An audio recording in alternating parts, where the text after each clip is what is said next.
esperar, né? Apesar de ter tomado gols em todos os jogos, mas hoje você pega o melhor ataque do campeonato. Uma equipe muito forte ofensivamente, uma qualidade acima do normal. E nós conseguimos neutralizar a maior parte do jogo. Infelizmente, nós acabamos tomando gol numa bola parada. 26 gols do Palmeiras, 12 foram de bola parada. Mais quase 50%. Mas eu acho que o mais importante é o que os jogadores estão fazendo. Claro que cada jogo é uma história, mas eu acredito que se nós tivéssemos hoje, com esse espírito, com essa competitividade e com a qualidade técnica deles, pegado qualquer outra equipe dentro do campeonato, a chance da nossa vitória seria muito grande. Professor, eu achei a torcida muito animada, parecia até que tinha sido uma vitória. De fato, você acha que esse empate é sentido como uma vitória pelo Dragão, pela sequência que tem agora dos próximos jogos? Se você analisar, depois do jogo do Avaí, nós pegávamos o Fluminense, que na época, se eu não me engano, era o segundo ou terceiro colocado, e o Palmeiras, que dispensa comentários.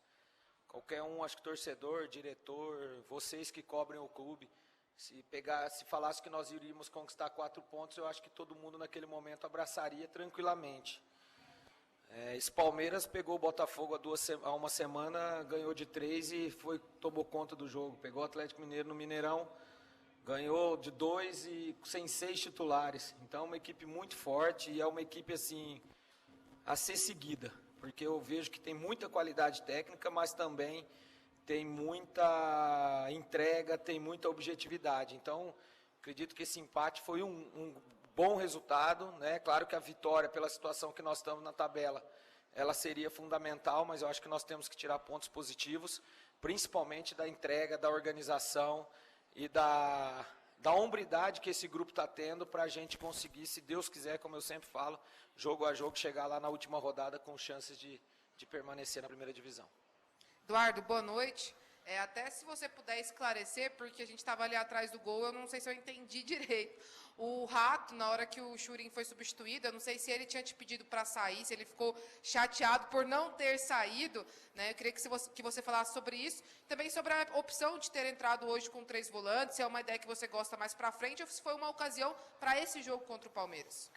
Primeiro, o Rato, ele realmente, tanto é que no último lance ele travou, né, porque ele correu demais. O Rato hoje ele atingiu um nível fora do comum. Eu acho que ele está colhendo o que ele plantou, né? Vocês também, que viram o Rato chegando aqui há 2 anos atrás. Hoje o nível de jogo que o Rato está fazendo, o nível de comprometimento que ele tem feito é uma coisa, e eu tenho certeza que ele vai colher ainda muitos frutos, porque é um cara sensacional. Só que o Churin também tinha desgastado, né? E o Maranhão sentiu um pequeno incômodo, então nós tínhamos que fazer essas 2 mudanças. E nós optamos por deixar ele, porque ele consegue reter essa bola, mas ele não ficou chateado não. Ali até foi uma situação de posicionamento, né, que eu falei para ele, para o Jorge ir para o lado esquerdo e o Léo vir para o lado direito. Mas o mais importante foi que nós conseguimos neutralizar, e todos que entraram, todos que hoje nós jogamos sem 2 jogadores que vinham muito bem, né, o Ayrton e o Baralhas. Isso mostra que todos estão se recuperando e é uma situação muito boa para a gente, para a sequência. Boa noite, Eduardo.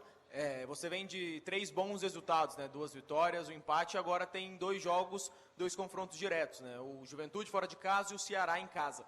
Dá para imaginar que esses 2 próximos jogos, dá para dar uma clareada, dá para imaginar o caminho do Atlético até o fim da temporada? Felipe, nós, depois do jogo do Corinthians, até antes, né, nós fechamos e falamos que nós não íamos pensar em vários jogos. Nós iríamos pensar jogo a jogo.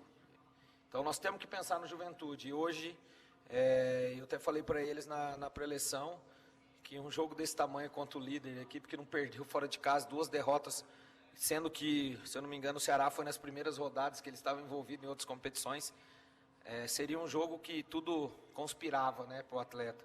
E o Juventude seria o jogo da nossa vida. O Juventude é o jogo da nossa vida, né? Claro que o Juventude tem uma boa equipe, nós sabemos, muito boa equipe, muitos jogadores de qualidade. Infelizmente, como nós há 3 rodadas atrás estávamos numa situação de muita dificuldade, eles se encontram hoje, mas o Campeonato Brasileiro é um campeonato que se valoriza muito o atleta, valoriza a comissão. Então os jogadores eles vão dar vida até o final. Nós vimos ano passado, nós temos um exemplo e nós vamos usar a semana toda, que foi o jogo da Chapecoense, que a Chapecoense na penúltima rodada, antepenúltima, estava já rebaixada, e nós jogamos lá e fizemos um gol aos 46 do segundo tempo, numa bola que o Arthur chutou, cruzou, pegou.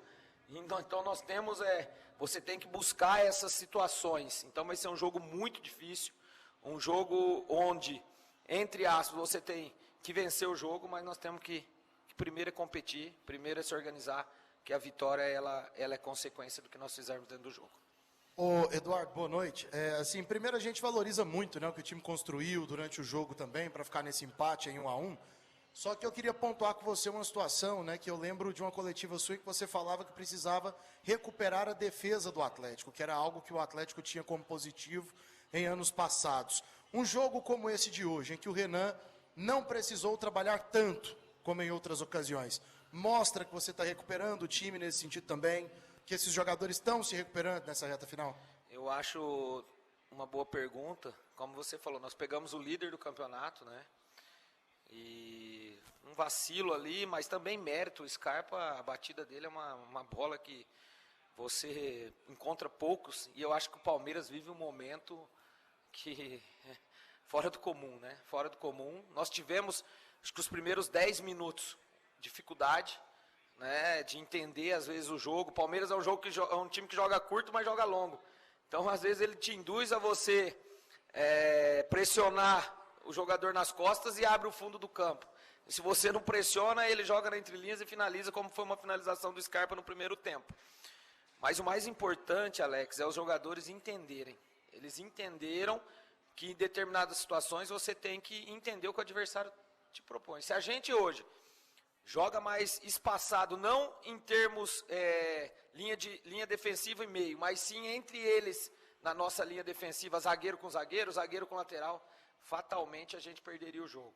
Porque o Palmeiras joga muito com triangulação, muita infiltração. Então, foi bacana, foi você pegar o melhor ataque, o melhor time, fazer um jogo, como você falou, com poucas situações para o Palmeiras. Nós tivemos até quase situações melhores que o Palmeiras, né? No primeiro tempo ali, depois dos 15 minutos, nós tivemos 2, 3 chances. Segundo tempo aqui, 2 ou 3 bolas de último passe, a gente capricha um pouquinho, a gente sai na cara do gol, né? Teve o lance do Churinho ali, que por milímetros seria um pênalti, né? Mas o Churinho é um cara formidável, formidável. Até falei para ele, não, prof, eu tenho que ir até o final.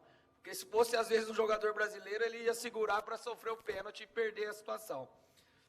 Mas acho que volto a repetir, Alex, time do nosso tamanho emergente, time que briga para crescer dentro do Campeonato Brasileiro, é time de defesa. Se você tiver uma boa defesa, se você tomar poucos gols, com certeza com a qualidade você vai fazer. Oi, Eduardo, boa noite. Desde o jogo contra o Corinthians, o Atlético já apresentou uma melhora muito grande no campeonato, até mereceu um resultado melhor lá em São Paulo, mas depois, contra o Fluminense, já jogou bem, venceu o jogo. Contra o líder do campeonato, já jogou bem e conquista um resultado positivo. O Adson, até na sua entrevista, disse que você encontrou o time, que você achou o time do Atlético e por isso da melhora. Que está tendo reuniões em cima de reuniões, enfim. Para a gente que vive o dia a dia do clube e também para o torcedor entender o que foi de tão radical que aconteceu no Atlético para essa melhora tão repentina de um time que estava jogando mal e de uma sequência tão ruim como teve e vira a chave dessa maneira e está vivo no campeonato. Geni, primeiro o Adson falou das reuniões e nós temos trabalhado muito, é o nosso papel, né, os auxiliares, que auxiliar como eu, Luciano, o Anderson, o Cota, o Rostan, que é o nosso analista, chegamos lá 10 da manhã, eles chegam, que eu estou morando no CT, e é o dia inteiro procurando situação, um analisa o adversário, um analisa o nosso jogo, trocamos ideia. Nós tínhamos a dúvida hoje, como vocês que estão no dia a dia viram, trabalhamos 2 situações, trabalhamos o Shailon na ala, né, porque o Shailon é um jogador que, eu volto a falar, em 2020, que o nosso rival caiu de divisão, ele foi um dos caras do profissional que ficou, jogou de ala direita. Então ele falou, professor, onde o senhor precisar eu vou de ala direita, ala esquerda, ponta direita, meia, volante. E nós temos que valorizar. Eu acho que ele foi muito premiado por isso. Porque nós que estamos no futebol já vimos muitas situações que às vezes você põe um jogador em outra função, ele, não posso, é melhor eu esperar. Então ele foi muito premiado. E é o que você falou, eu acho que antes do Inter também já, Geninho, eu acho que o jogo do Inter aqui, nós tivemos já a chance de pontuar, e contra o Corinthians também, mas é que eu falo, Deus sabe de todas as coisas, eu acho que Deus vai, se for do nosso merecimento, nos abençoar, vai capacitar cada um dos jogadores, vai capacitar nós da comissão para tomar decisões. Olha a partida hoje que o Marlon fez, a partida que o Jorginho entrou, o Haldney, o Klaus, o Léo tem entrado muito bem, nós temos uma volta de 3 jogadores. Então, isso é o mais importante, é a gente recuperar eles, porque o Atlético nunca deixou de jogar. Eu acho que o maior mérito é que o Atlético voltou àquele DNA competitivo.